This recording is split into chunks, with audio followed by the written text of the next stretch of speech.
Gold, trusted gold buyers. మీరు తాకట్టు పెట్టిన బంగారాన్ని విడిపించి ఈ రోజు ఉన్న మార్కెట్ ధరకు కొనబడను.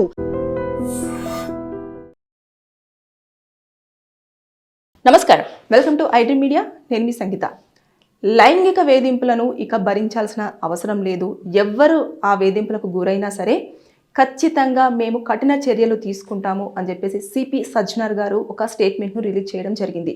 అంతేకాదు, మీరు ఒకవేళ పోలీస్ స్టేషన్ దాకా వచ్చి కేసు ఫైల్ చేయాలంటే భయపడిపోతున్నారు కాబట్టి అలాంటిది ఏమీ లేకుండా ఒక నెంబర్ని కూడా మేము ప్రొవైడ్ చేస్తున్నాము. దాని ద్వారా మీరు వాట్సాప్లో మీకు సంబంధించిన డీటెయిల్స్ అన్నీ పెట్టేసి నాకు ఇలాంటి ప్రాబ్లం ఇక్కడ జరుగుతుంది అని చెప్పేసి వివరాలు కనుక చెప్పినట్లయితే ఎవరైతే ఇన్ఫర్మేషన్ ఇచ్చారో వారి యొక్క వివరాలను గోప్యంగా ఉంచడంతో పాటు ఇక ఎలాంటి ఇన్ఫర్మేషన్ ఉన్నా సరే వారు వెళ్ళి అక్కడ వారిని పైన చర్యలు తీసుకోవడానికి ఛాన్స్ ఉంటుంది.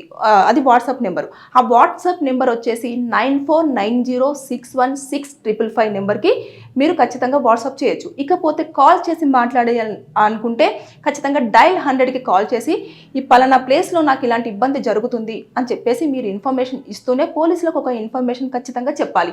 మా యొక్క వివరాలు మాత్రం దయచేసి ఎక్కడ కూడా చెప్పకూడదు సార్ అని చెప్పేసి, అంటే వాళ్ళు చాలా సీక్రెట్గా ఉంచడానికి అన్ని స్కోప్స్ ఉన్నాయి. ఎందుకంటే ఆల్రెడీ ఇది గతంలో కూడా ఉంది. ఇప్పుడు సజ్జనార్ గారే డైరెక్ట్ సిపి సజ్జనార్ గారే అనౌన్స్మెంట్ ఇచ్చారు కాబట్టి ఇక వివరాలు మాత్రం బయటికి రావు.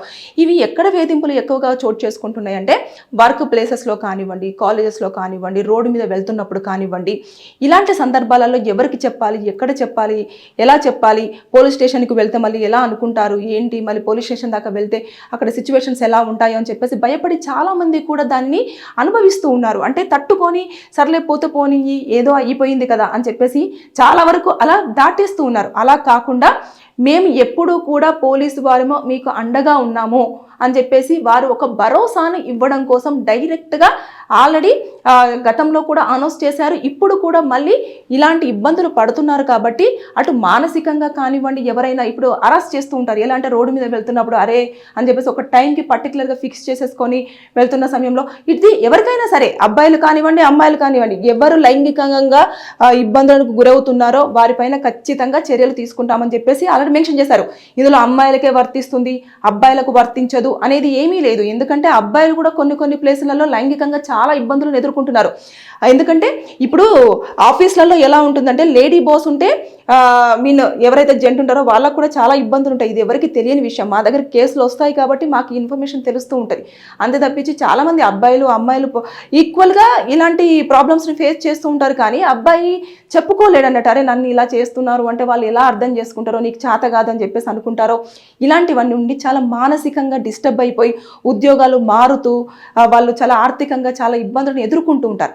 కాబట్టి ఇక మీదట ఎలాంటి ప్రాబ్లం లేకుండా మీరు గనక ఎలాంటి లైంగిక దాడులకు గనక పాల్పడినా, లేదంటే మిమ్మల్ని ఈవ్ టీజింగ్ చేసినా, లేదు అనుకుంటే ఏదన్నా మిమ్మల్ని అబ్యూజర్గా టచ్ చేసినా సరే ఖచ్చితంగా ఇప్పుడు నేను ఏదైతే మెన్షన్ చేశానో ఆ నెంబర్కి వాట్సాప్లో మీరు ఆ ప్రాబ్లమ్ని, ఆ ఏరియాని, ఆ పర్సన్కి సంబంధించిన డీటెయిల్స్ని పెట్టేసి చెప్పినారనుకోండి, ఖచ్చితంగా పోలీసులు అక్కడ లోకల్లో ఉన్న పోలీసులకు ఇన్ఫర్మేషన్ ఇచ్చేసి ఇమీడియట్గా యాక్షన్ తీసుకొని వారిని అరెస్ట్ చేయడమో లేదంటే వార్నింగ్ ఇవ్వడమో అలాంటివన్నీ చేస్తూ ఉంటారు. కానీ మీరే కంప్లైంట్ ఇచ్చారు, మీ వల్లనే వాళ్ళు పోలీసులు పిలిచారు అని చెప్పేసి అనే ఇన్ఫర్మేషన్ మాత్రం బయటికి రాకుండా అన్ని జాగ్రత్తలు తీసుకోవడానికి పోలీసు వారు చర్యలు అయితే తీసుకోవడం జరిగింది.